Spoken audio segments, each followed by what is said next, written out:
Welcome back, everybody. Guys, it is Friday, April 26th, and welcome back to the channel. Now, for those of you guys that are pre-existing subscribers and viewers, as you know, Fridays we are at Orlando Longwood Auto Auction, and I think I just found probably one of the coolest cars I've seen in a hot minute. So I'm going to flip this camera around and I'm going to show you.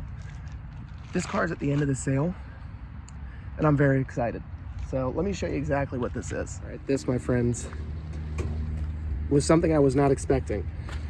So, you know, just looking at the computer, you don't really tell that this thing's neat, right? 12 Honda Accord Coupe, V6, nothing crazy. I mean, guys, this, you have no idea. This literally just turned me from to oh my God. Let's start this fucker up. No codes. Now on the Hondas, it's a big deal. Not that any of you guys would know at home, but the headlight are not sagging, no codes, no timing chain rattle, no nothing. And this car is mint. It's like in the wrapper. I mean, minus like that little bit right there. Leather seats, EXL coupe, V6 manual. I mean, this is cool. At this rate, I really don't care what I have to spend to get it. I'm gonna try to get this car. If I gotta spend $5 grand on this, I don't care. And it might even go for more than $5 grand. But I mean, this thing's just mint.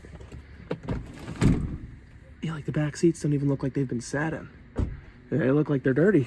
They're not sat in. I'll be damned. What a car. Yeah, it's got good rubber.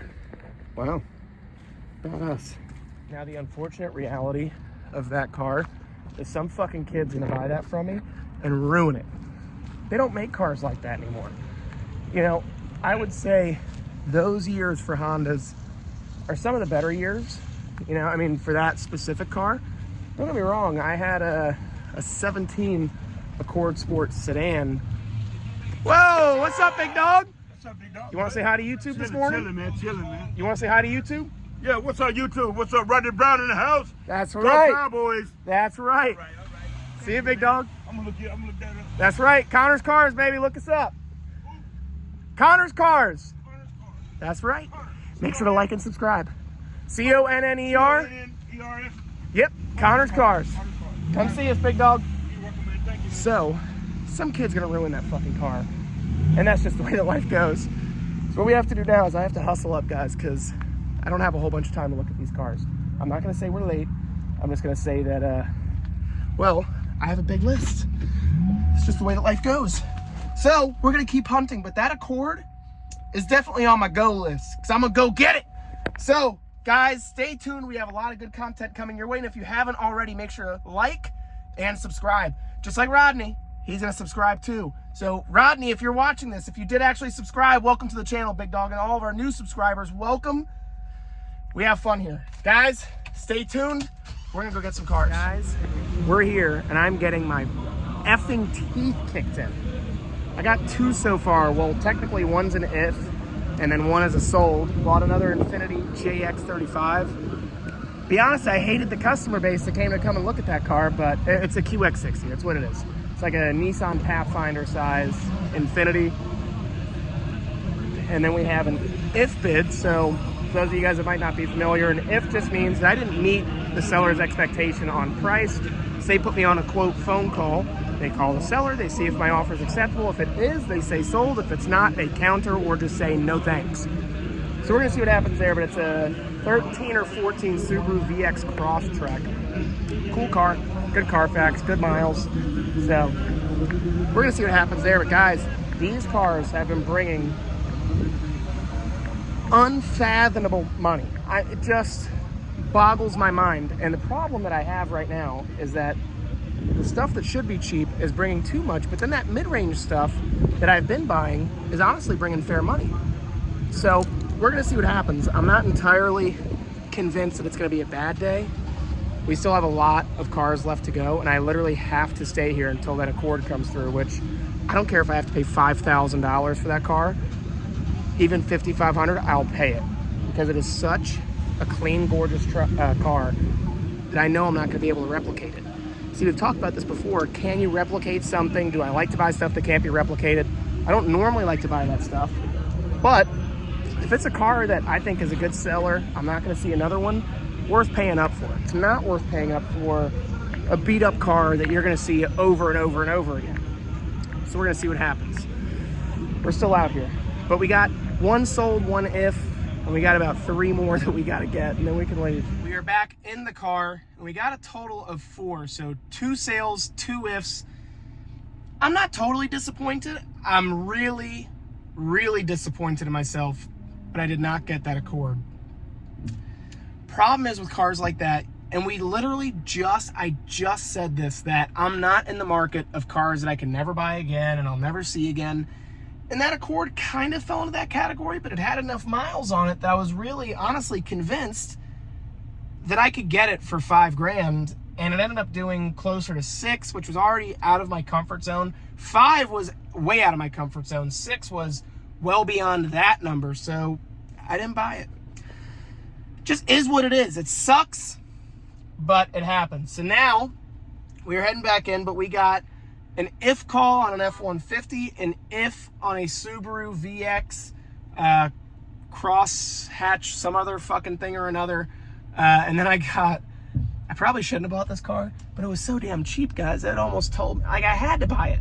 An 06 GTI manual with no exhaust, lots of turbski noises. I mean, how do you not buy that car? You know what I mean? Like, how do you not look at that car and say, I gotta own that for $1,000? $1,000? I'm a fool if I don't buy it. So I did. And then I also got an Infiniti JX35. I'm very happy with those. I'm not going to complain. The Infiniti is kind of a sketch fest because the transmissions in those can either be good or bad. But it didn't have any codes. It seemed like it ran really good. So fingers crossed. And we have a potential customer lined up for that truck. So we're going to see what happens. Right now, we're heading back to the shop. We're going to try to see if we can get some deals done. Christian has a customer coming in right now for the Subaru.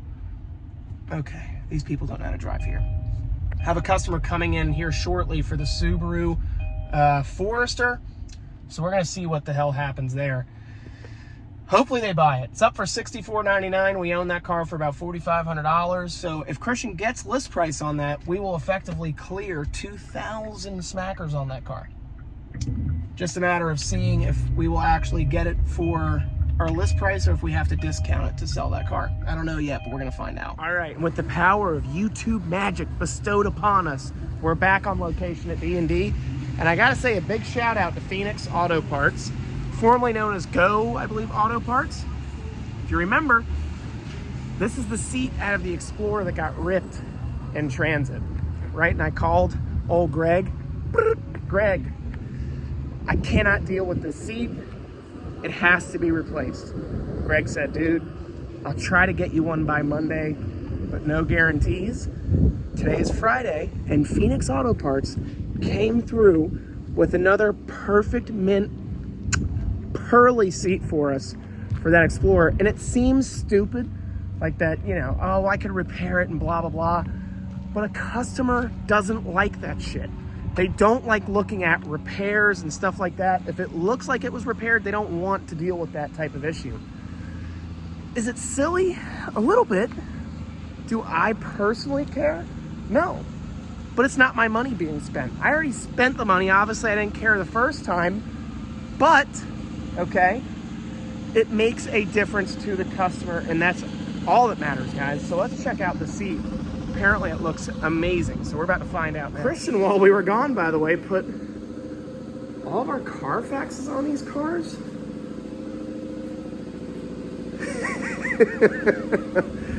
Oh, Lord, this kid. Let's see here, if we gotta squeeze in. Oh, baby. Oh, yeah. That looks good. Phenomenal. Man, we got some nice inventory here right now. We got some more coming in. Nice, beautiful. Nice, beautiful. Nice, beautiful. All right, with all of this nice, beautiful inventory, it means that customers are on the way.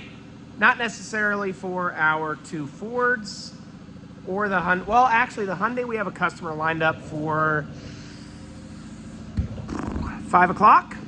We're doing, I think we're doing $7,000 out the door, which is not where I wanted to sell it. But again, you know, I'm kind of like the bargain guy here, you know? So if $7,000 means the car gets fired up the street, I put like 62 in my pocket, which puts us $1,000 over the 8 ball, just to like crack 2 more out the door before the month ends is amazing to me. Now, we do have a customer on the way right now for the 14 Subaru Forester. Sad update, auction called me, and it is a no sale on the Subaru VX Crosstrek, I think is what it's called, or XV Crosstrek, whatever. I offer him $3,400, he wants $5,000, we're never gonna get there. So it's okay, it's not the end of the world. The Forester, we own that car for probably $4,500. Customer is on the way for a list price of $64.99, and I'd really like to stay there. It's not because I want to make $2,000. It's just that I see what these cars are selling for, and I know that it's going to be a task to replace that car again for really anything less than like $4,500. Even with the miles, that car's a 14 with 170,000 miles, but it's a 1-owner, great Carfax. So it's tough to replace stuff like that. Could I go and buy a whole bunch of shit boxes for $3,000? Yeah, but they're not gonna look like that. They're not gonna look like this, or any of these cars. You have to really hit the pavement to find these deals, and when you do find them, you don't wanna just cut them loose for whatever price. Like this Explorer, I'm not gonna be able to replace that for what I own that car for again, so it really does pay for me to wait for the right money, because it's gonna be hard for me to replace it.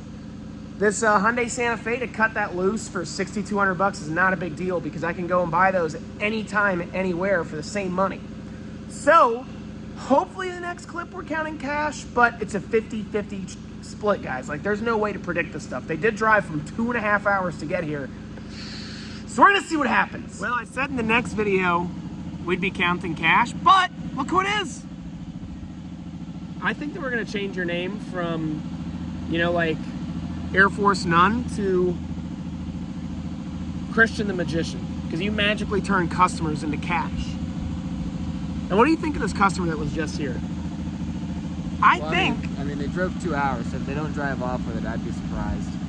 I'd be really surprised. You want sunglasses, Christian? You look like you're squinting quite a bit. I'm staring into a white car that's reflecting sunlight. I don't need them. Yeah, okay. Car, I can't feel my corneas. Help! I feel like I'm staring at the solar eclipse, guys. Well, that is true. They did drive 2.5 hours to get here. Christian has been cranking them out left, right, and center, guys. I can't even keep cars for this kid to sell. He's been MIA for 2 weeks. Want to tell the kids at home where you were? Home, working on the GTO. He was home, guys. What a tough life this guy lives. Well, I figured I'd just show you guys a little Air Force Nun real quick. Christian the Magician. I think, though, I feel pretty good about this. So, It's definitely going to be sold for sure. you think so? Oh, absolutely. They're gonna negotiate? She said she's looked at one beforehand. I don't think so. I mean, the thing retails for what, 9? Yeah, over 9. Yeah. Like, I mean, if she wants to negotiate, I mean, there's some room to negotiate. So, I mean, there's no price. You want to see wiggle room? Hey, Chris, how low can you go? Is this low enough? No, you can't go any lower. That's the ground right there. Hold on. Nope. I got lower. Come on. Yeah, it's as low as you can go. But the price is firm, right? Oh yeah. All right. So we're gonna see what happens, guys. Let's see what happens. All right, guys. With the power again, my favorite magical tool is the power of YouTube magic. We are back and we are at home. Now, I might not have cash to show you, but the Subaru is sold. Wrote a check, and we're good to go. Side note: I do take checks for cars, but it depends on who's writing them. If maybe an older gentleman, older woman whips out that good weathered checkbook, you know that's a good check and that thing's going through. So they took it. We did a 64 plus dealer fee at $199, so we are at $65.99. Honestly, an amazing sale. So I think we had a total of $4,500 into that car. So technically we're up by $2,100. Huge win. Love to see it. Love when that happens. Good car, good customer, good profit. Everybody was happy. They got a deal. We bought the car for a deal. And honestly, they got a really great car out of that mix there. Now, I'm going to say this real quick just to air this out into the world. when I tell you guys what I make, or, you know, really anything that, you know, is along the lines of the money that we make doing this, it is in no way, shape, or form bragging or, you know, trying to show off. That's not the case at all. I'm genuinely just telling you what I bought a car for, what I sold it for, and obviously the in-between is profit. Does all of that money go into my pocket and it's all just money I can go and spend? No. This place is expensive to keep up with. My home, my business, my lifestyle, it is not cheap, and that's the way the cookie crumbles. But I just wanted to put that out there, that not every penny that I make is profit. And again, not every car is sold at a profit either. There's a lot of risk to getting that reward. At any given time, you might have to float $100,000+ of paper cash to make $2,000 at a time. Okay, so it's a lot of risk. It happens, but we're in the business of taking risk. I consider myself a little bit of a gambler. I did just get word from Captain America, Mr. Kelly himself, that the 3 cars that we got from Orlando Longwood Auto Auction are on their way from Longwood back to Port Orange, and seemingly they're in good shape. So for now, I can't show them to you. I decided to get out of the office a little bit early today, got switched up into our Getting Comfy shirt, have a nice ice cold one cracked right next to me, and I am ready to call it a day. 12-hour shifts are long enough for me. But if you guys like this content, make sure to stick around for tomorrow's video, because in tomorrow's video, we're covering the F-150, the Infinity, and honestly, probably the car that I'm most excited about for no reason is this shitbird GTI that I probably should have even bought, but it was $1,000, guys. How could you not buy it? You see an opportunity, you strike while the iron's hot. That's the way that I am. So, guys, stay tuned. Tomorrow we are going to be looking at those cars, and we're either going to be hitting gold or nothing at all. Guys, I appreciate each and every single one of you watching. If you like this content, you'd like to see more like it, make sure to hit the like button, smash the subscribe button, and ring the notification bell. Every day I work, I post, and I do it just for you. And make sure to leave a comment. If you're a new subscriber, comment down below so I can give you guys a shout out for being new subscribers to the channel. If you guys notice, that's my arm, that's you. It's just me doing this. So make sure to say hi. I appreciate each and every single one of you. I love you all. I'll talk to you soon. Ciao.